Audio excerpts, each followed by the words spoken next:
Salut à tous, salut à toutes, j'espère que vous allez bien. On se retrouve aujourd'hui, on est en live, on est toujours sur notre chaîne Facebook et notre chaîne Twitch. Et évidemment, vous pouvez retrouver le replay des vidéos sur notre chaîne YouTube. Et aujourd'hui, vous le voyez plutôt bien à l'image, on va parler de Dragon Ball, plus précisément du jeu de cartes Dragon Ball Super, donc le jeu de cartes. Je vous invite évidemment à nous liker et à nous suivre, à nous rejoindre sur Discord. N'hésitez pas aussi à nous envoyer un message si jamais le lien Discord ne marche pas. Et donc aujourd'hui, on va parler du jeu de cartes Dragon Ball Super. D'ailleurs, j'en profite sur Discord, on en parle aussi. Donc n'hésitez pas à nous rejoindre. Et tout simplement, je vais vous faire une petite présentation. Là, vous voyez, il y a un tapis de jeu qui a été posé. Donc je vais vous faire une petite présentation. Vous l'avez peut-être déjà vu dans les vidéos précédentes, on a un petit peu parlé des règles. Là, je vais rentrer un petit peu plus dans les détails en utilisant des cartes. Je pense que ce sera ce qu'il y a de plus compréhensible. N'hésitez pas à nous poser des questions si vous en avez. Donc, on va déjà juste, avant de commencer à poser les cartes, on va un petit peu présenter le tapis de jeu. Donc vous voyez, c'est quelque chose de relativement simple, comparé encore une fois à d'autres jeux comme Magic et Yu-Gi-Oh.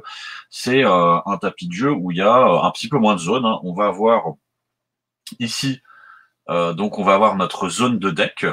C'est là où on pose notre deck. Ici, on a ce qu'on appelle la zone de dispersion, mais bon, c'est l'équivalent du cimetière. On va avoir notre zone de combat, donc c'est là où on va poser nos combattants, nos créatures. La zone de combo, c'est là où on va effectuer, comme son nom l'indique, les combos. Donc on va poser les cartes qui vont être utilisées pour optimiser la puissance de nos combattants. La zone énergie, donc c'est la zone de mana pour Magic, c'est là où on va poser les cartes qui vont être utilisées pour créer de l'énergie ou du mana. On a la zone leader, et on a la zone de point de vie. Évidemment, c'est un tapis qui est peut-être un peu vieux, puisque maintenant, on a aussi une nouvelle zone qui est apparue, qui est une zone dont je reviendrai sans doute dans d'autres vidéos. En fait, on a une nouvelle carte qui est apparue, qui a maintenant sa propre zone, qui se trouve juste ici. Mais on en parlera une prochaine fois, puisqu'elle n'apparaît pas sur ce tapis, mais il y aura sans doute des présentations. Alors, je vais tout simplement vous montrer comment ça fonctionne un petit peu le jeu, quoi, tout simplement. Donc là, je vais prendre mon leader. Donc là, c'est Baby Vegeta et donc si je le retourne, ça devient Super Baby 2. Donc là, je les ai en deux cartes différentes, donc je les ai directement. Donc on commence évidemment par le leader face recto, et ensuite on a le leader face verso, une fois qu'on l'éveille, qu'on le zenkai. Alors, je le pose dans sa zone leader. Ensuite, tout simplement, j'ai mon deck de 50 cartes. Alors, il y a bien 50 cartes pour ceux qui se poseraient la question, puisqu'en fait, j'ai des doubles sleeves. J'ai les sleeves transparentes qui sont mis dans les sleeves normales. Là, vous pouvez voir d'ailleurs, ce sont des sleeves Final Fantasy. Voilà, j'ai pas forcément de pochette de cartes Dragon Ball pour le coup, mais je trouve que celles-ci sont vraiment pas mal aussi. Voilà, vous pouvez un petit peu les regarder, et elles ne m'ont coûté que 2 euros, donc ça c'est très intéressant. Donc qu'est-ce qui se passe? On mélange comme dans tout jeu, on va mélanger son deck. Voilà, tac tac tac, je mélange mon deck. Mon deck se fait couper en deux par mon adversaire, et une fois que c'est fait, on va piocher 6 cartes.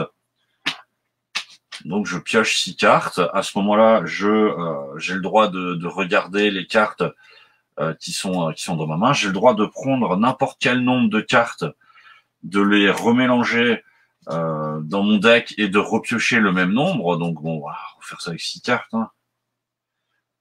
Voilà. Donc là maintenant, ça va constituer ma main finale. Donc pour l'instant, évidemment, je ne vais pas parler du deck que j'ai dans les mains. Il y aura sans doute une vidéo pour parler de lui de manière un peu plus spécifique. Le reste du deck, je vais l'utiliser. Je vais prendre les 8 premières cartes du deck, et les 8 premières cartes du deck vont aller dans la zone de point de vie qui est là. Voilà. Donc, en fait, je répartis comme ça les cartes, puisqu'en fait, c'est ce qui va me servir de compteur de points de vie. Et donc ici, je vais positionner mon deck. Ensuite, j'ai donc ma main de 6 cartes. Évidemment, comme dans tous les jeux, ben, celui qui commence ne pioche pas et ne pourra pas lancer une attaque. Donc, on va faire ça de toute façon de manière assez simple, hein. Je vais prendre une de mes cartes, je vais la mettre dans la zone d'énergie. Donc, quand elle est mise en zone d'énergie, sauf par exemple dans Magic, vous avez des terrains qui arrivent en jeu engagé. Donc, généralement, les cartes arrivent de manière dégagée, donc ce qu'on appelle en mode action dans Dragon Ball. Ma carte est en mode action et donc je peux produire un de la couleur jaune puisque c'est une carte jaune. Ça tombe bien puisque dans ma main j'ai une carte qui voilà, donc j'engage ou je la passe en mode inertie et ça me permet de jouer voilà tout simplement un combattant dans ma zone combat. Voilà. Donc maintenant supposons que j'ai envie de, là on n'est pas le premier tour, on est un autre tour, j'ai envie de combattre mon adversaire. Que va-t-il se passer? Ben, tout simplement, je vais sélectionner un combattant ou mon leader, je le passe en mode inertie ou en mode engagé. Donc, je déclare une attaque, je cible un combattant opposé et je vais pouvoir utiliser donc s'il n'y a pas de contre à mon attaque qui est jouée, je vais pouvoir utiliser tout simplement des cartes pour faire des combos et optimiser la puissance de mon monstre. Vous voyez qu'il a une puissance de 4000. Hein. Je pose donc dans la zone combo toutes les cartes que j'ai envie d'utiliser. Donc celle-ci pour 0, elle fait plus 5000. Celle-ci pour 0, elle fait plus 5000. Donc je vais faire plus 10 000 sur mon combattant. Je vous ai dit dans une précédente vidéo que pour infliger des dégâts et battre une carte adverse, il fallait avoir une puissance égale ou supérieure. Donc je vais jouer des cartes combo. Mon adversaire en retour va aussi pouvoir jouer des cartes combo s'il a envie de rendre plus puissant son monstre. Et une fois que c'est fait, on regarde la puissance des monstres. Si mon combattant à moi réussit à vaincre le combattant adverse, et une fois que c'est fini, les cartes qui ont été jouées vont dans ce qu'on appelle la zone de dispersion ou le cimetière. Et donc ensuite, c'est notre main phase et on va recommencer. Hein. J'ai le droit de reposer des combattants, j'ai le droit de réattaquer, etc., etc. Si maintenant moi je me fais attaquer et que je perds des points de vie, ben tout simplement je vais prendre une carte qui est dans ma zone de points de vie et je vais l'ajouter à ma main. Alors ça c'est évidemment dans le cas normal, il y a des capacités de créatures qui vont faire que je vais devoir mettre mes cartes de points de vie directement dans ma zone de dispersion ou de cimetière et on continue. Donc à la fin de mon tour, ça va être mon tour de fin et donc ça va être le début de tour de mon adversaire. Que va-t-il faire? Ben, tout simplement, il dégage les cartes qu'il a et il pioche une carte et avant de jouer, en fait, il a la possibilité de poser une carte dans sa zone d'énergie et on recommence jusqu'à ce que l'un des joueurs ait tout simplement plus aucune carte dans sa zone de points de vie. Et une fois qu'un des deux joueurs a totalement perdu tous ses points de vie, le match s'arrête. Évidemment, vous avez aussi les conditions de victoire sur, par exemple, la pioche, où si on ne peut plus piocher, la partie s'arrête aussi. Alors évidemment, il y a aussi, en fait, comme je le disais, il y a une zone ici pour l'instant dont je ne vais pas parler qui a été rajoutée.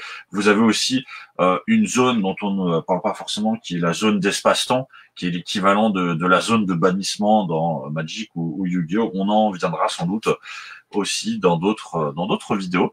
Voilà, on a un petit peu fait le tour du fonctionnement. Vous voyez, c'est quand même un jeu relativement simple. Et dans les prochaines vidéos, évidemment, il y aura, on va reprendre les vidéos où on teste un petit peu l'application, et il y aura aussi des vidéos où on fait un peu de présentation de deck profile, puisque là, je ne vous ai pas présenté clairement le deck que j'ai utilisé. Je vous invite évidemment à nous rejoindre sur Discord et à nous suivre sur les réseaux sociaux, et on se retrouve une prochaine. Ciao.